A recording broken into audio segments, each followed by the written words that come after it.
Hi, this is Jin Wickwire with the Wickwire Group, and I'm with Pearson Smith Realty. And I wanted to do a seller's guide today for home selling in Northern Virginia. So this current market is amazing for sellers. There really are more buyers than there are homes on the market. So based on simple supply and demand, that means homes are getting high prices and multiple offers with great terms. If anyone is thinking of selling this year, now is really the time, especially before the rates go up and as more homes come on the market as the year progresses. So what should you do in order to prepare for your home? Number one, fix things in the home that are broken. If a buyer is able to slip in a home inspection contingency, it is more discouraging for the buyer when there is a long laundry list of things that need repair. This could actually nudge them to avoid the contract. And even if there wasn't a home inspection contingency, you really don't want buyers touring the home with things that are in obvious disrepair. Things like light bulbs that are out, visible wood rot, broken tiles or cabinets, doors that don't work or are off hinges. What's the second thing? Number two, replace systems. Having major systems replaced can really help bring in more buyers and get you more money. Things such as the roof, the HVAC, the water heater, and windows.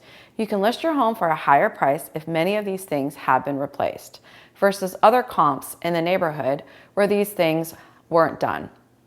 Many people can afford paying a higher price on a home, basically a higher monthly mortgage, but many people can't always afford to pay out of pocket for these replacements as they may not have a lot of extra cash saved, and especially after they've already spent money on their down payment as well as their closing costs. Number three, declutter. It is always best to declutter before putting the house on the market. This is such an important thing because too many things in the house, such as furniture, decorations, knickknacks, they all make the house look very messy, smaller, and will actually distract the buyers from looking at what they came to look at, which is the house itself. Put away personal items and too many photos around the house, as well as expensive items that you don't want lost or stolen, as well as prescriptions that you also don't want to risk being stolen. Pack your excess items, things you don't use on a daily basis, in boxes and put them in your garage.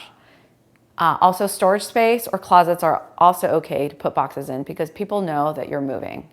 You want the house to look clean, organized, and fresh. Number four, stage the home. I have my stager come in and she helps sellers before I put a house on the market. Her objective is to make the home look bigger and brighter.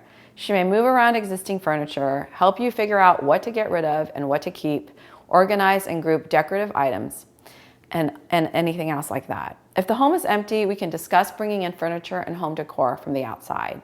Buyers really have a hard time visualizing furniture in an empty space, so demonstrating how a home can look furnished can be a significant difference in the final price. Number five, fresh paint and carpet. One of the quickest and easiest ways to get a revamped and totally modern and clean look when you put your house for sale is to get a new coat of paint on the walls and new carpet, or at the least, get your carpets steam cleaned. Bright colors such as like bright red, green, yellow, orange, those colors are really of yesterday. So you want to paint your home a light gray or a neutral color, or even a dark navy blue or green in just certain areas of the room that will give it a fresh and modern feel. Number six, make your home feel more modern. There are very small things that you can do to make the home feel more modern. Things like getting rid of valances or bright colored drapes or the ones that you've seen with, big patterned flowers, things that you've seen in your parents' or grandparents' homes.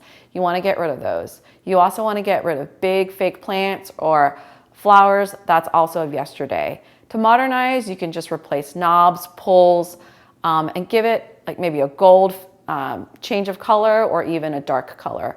Discolored items such as old jets, discolored yellow, smoke detectors can also date your home, so you want to get those replaced. Number seven, use professional photography and videography, and possibly even a drone. It is very important to use professional photos and a video for your home. Don't allow a realtor to take photos from their iPhone. You are paying them good money to market your home. If the photos are bad quality, amateur, dark, or just make the house look small, buyers may not come see it in person. And buyers really need to see the house in person in order to oftentimes feel compelled to submit an offer.